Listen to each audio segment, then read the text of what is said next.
በበኩሌ በምዕራባውያን የጋብቻ ሁኔታ ላይ የታዘብኩት ነገር አለና ምን አይታችኋል ምን ታዝባችኋል ላልኩት የተለያየ መልስ የሰጣችሁኝ ያላችሁ አስተያየት መስጫው ላይ ብዙ ጊዜ ከፌሚኒዝም ጋር የተያያዘ ነገር ነው ያነሳችሁልኝ ሲንግል ማምነት ሲንግል ዳድነትን እያበረታታ የሚመጣ ነገር አለ የሚልም አለ ከፌሚኒዝም ጋር ተያይዞ ያለው ቀውሱ ነው ግን እንደ መፍትሄ እየወሰዱት ያለው ነገር ምንድነው ለሚለው አንድ ያየሁት መልስ ምን ይላል ለምሳሌ ኢንተርራሻል ሜሪጅ ወይንም የዘር ገደብ ሳይኖር ነጩና ጥቁሩ የመጋባት ነገር ወይንም ከሌሎች ሀገራት ከመጡ ሌላ ዘር ተወላጆች ጋር የመጋባት ነገር እየበዛ ነው ምናልባት ይሄ ለወደፊት እንግዲህ መንጋውም አንድ ይሆናል እረኛውም አንድ የሚለው አይነት ነገር የክርስቲያኖችን አንድነት እያሰፋ የሚመጣ ሊሆን ይችል ይሆን ወይ የሚል እሳቤ እንዳላችሁ የጠቀሳችሁልኝ አላችሁ አንዳንዶቻችሁ ደግሞ ከጋብቻ በፊት ንጽህናን መጠበቅ እንደሚያስፈልግ አበክረው የሚያስተምሩ ኮንሰርቫቲቭ ቫልዩ ያላቸው ብዙዎች እየተነሱ ስለሆነ ለምሳሌ በቅርብ ጊዜ የተገደለው ቻርሊ ኪርክ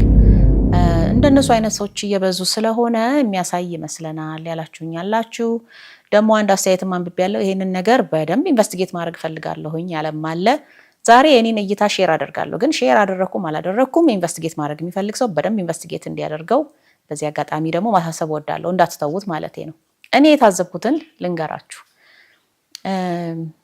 በጣም አንድ ሰሞን ለሁለት ለሶስት ወር ማለት እችላለሁ ከዚህ በተለይ አሜሪካ ላይ ካለው የሁለቱ ጾታዎች ጦርነት ጋር የተያያዙ የዩቲዩብ ቻናሎችን በጣም እከታተል ነበር ከሚነገረው ነገር ይልቅ ሰዎች የራሳቸውን ኤክስፒሪየንስ ኮሜንት ሴክሽን ላይ እየመጡ የሚጽፉትን በጣም አይ ነበረ እንግዲህ 2 ወር 3 ወር ብዙ አይቻለሁ ማለት ነው በጣም ብዙ ራሱን የቻለ ሪሰርች ነው የሰራሁት ከ1-2 ዓመት በፊት ይሆናል እና እኔ አሜሪካ ያለው ራሱ እንደዚህ አይነት ነገር መኖሩን አላቅም ነበር እውነቱን ለመናገር ማለት ያው የጋብቻ ክራይሲስ ምናምን አሜሪካ ላይ ፍቺ እንደሚበዛ የተለያየ ነገር ሲነገር ሰማለሁኝ ግን ዴፕዙ ጥልቀቱ አልገባኝም ነበረ ሁለቱ ጾታዎች ጦርነት ላይ ናቸው ወንዶችና ሴቶች ወንዶቹ ሴቶቹንም በጣም ያማሉ ለሚስትነት ፈጽሞ የማይሆኑ ብለው አሜሪካውያን ሴቶች ዘመናዊ ሴቶች ለሚስትነት የማይሆኑ ብለው እጅግ በጣም ፊሜል ባሺንግ ወይንም ዊሜን ባሺንግ በሚባል ደረጃ በጣም ብዙ ንቅናቄ እያደረጉ ነው ያለው ሴቶቹም ደግሞ እንደዛው ወንዶቹን where are the good men ይላሉ ማለት ነው አረ መልካም ወንዶች የት ናቸው የት ናችሁ እየተባባሉ ጦርነቱ ከፍቶ ያለበት ሁኔታ ነው ያለው አረ ባካችሁ አብርዱት እያሉም ያሉ አሉ ሁለታችሁም ወደ የራሳችሁ ተመልከቱ የሚሉ አሉ እንግዲህ እነዚህ ደግሞ እነ ጆርዳን ፒተርሰንን የመሳሰሉት ማለት ናቸው እና እንደውም ወንዶች አታግቡ የሚል ምክር የሚሰጡ ብዙዎች በስተዋል በአንድ በኩል ከብስጭት የመጣ ነው በሌላ በኩል ግን ሳስበው እነዚህ ሮቦት ሚስቶችን ለመሸጥ የሚያስቡትም ሳይሆኑ አይቀሩም ይሄን የሚሏቸው አታግቡ አይባልም መቼም አይደል እና ሲንግል ሁኑ በጭራሽ እንዳታገቡ አትውለዱ ምናምን የሚባል ነገርና አረ በስማ በጣም ተገርሜ ብዙ ከታተል ነበርና ዞሮ ወደ የትኛው አቅጣጫ ነው እየሄዱ ያለው ሲባል ትራዲሽናል ቫልዩአቸውን ወይንም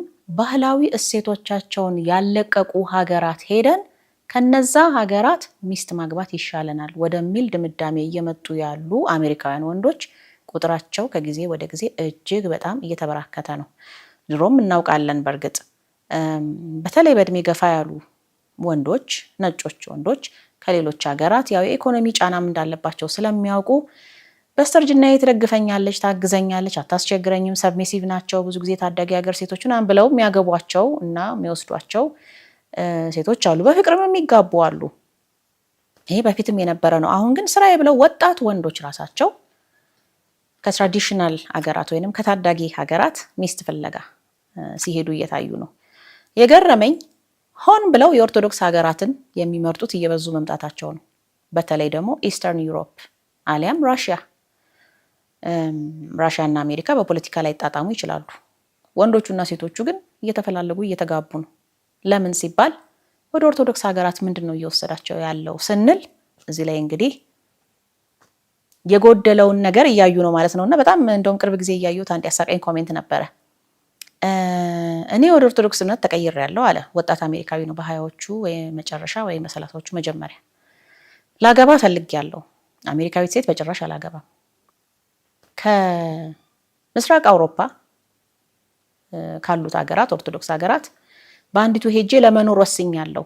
ልጆቼ አሜሪካዊ እሴት ይሄ በጣም ፌሚኒስት የሆነውን ወይም ፌሚኒዝም ብቻ አይደለም የወንዶቹም ችግር በጣም ሰፊ ነው በነገራችን ላይ ፌሚኒዝም ብቻ አይደለም የሚወቀሰውና ይሄኛውን ሞደርን ላይፍ ስታይል ቫልዩ ለስ እየሆነ የመጣውን ስታይል ይዘውብኝ እንዲያድጉ ስለማልፈልግ ቤተሰብ መመስረትን ፈልገው ኢስተርን ዩሮፕ ነው ሲል ከኢስት ዩሮፕ አንዱ ምን ብሎ ጻፈለት ኮሜንት እናንተ ጋር ያለው እኮ ምስቅልቅል እኛም ጋር መጥቷል።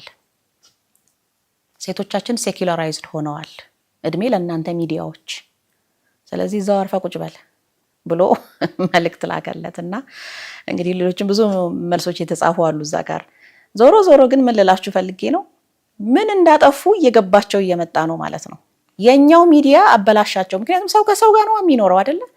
እነሱ ሰው በፈለጉበት ሰዓት መቼም ዶላራቸው ጋር አይደለም የሚኖሩት፣ ከህንፃ ጋር አይደለም የሚኖረው ሰው፣ ከኒውክሌር ጋር አይደለም የሚኖረው፣ ከባቡርና ከምድር መስመሮችና ከመናምን ጋር ከፋብሪካ ጋር አይደለም የሚኖረው፣ ከሰው ጋር ነው የሚኖረው።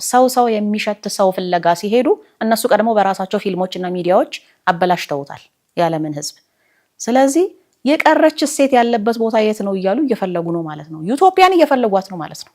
እና ይሄ ለወደፊት እንግዲህ ልጆቻችን ከልጆቻችሁ ጋር ይጋቡ፣ ክርስቲያኖች አንድነታችሁን አጠንክሩ እያሉ ድሮ የኢትዮጵያ ነገስታት በደብዳቤ መልክ ሲጽፉላቸው የነበረውን ደብዳቤ መልሰው የሚያዩበት ዘመን ይመጣ ይሆናል ብዬ አስባለሁ።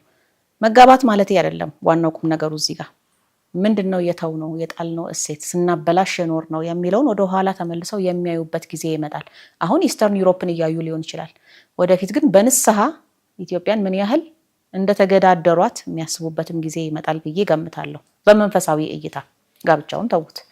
እናም ይሄ ነው እኔ እንግዲህ አንድ ምልክት ብዬ የማስበው። ግሎባል ትሬንዱን ስታዩት አንዳንድ ነገሮች ወደዛ የሚሄዱበት ሁኔታ አለ። ኤኒዌይ ይሄን ካልኳችሁ ዘንድ እንግዲህ ዛሬ የማወራላችሁ ኮርስ ልጀምር ነው ብያችኋለሁ አይደል? ኦንላይን ዲግሪ ፕሮግራም ልጀምር ነው።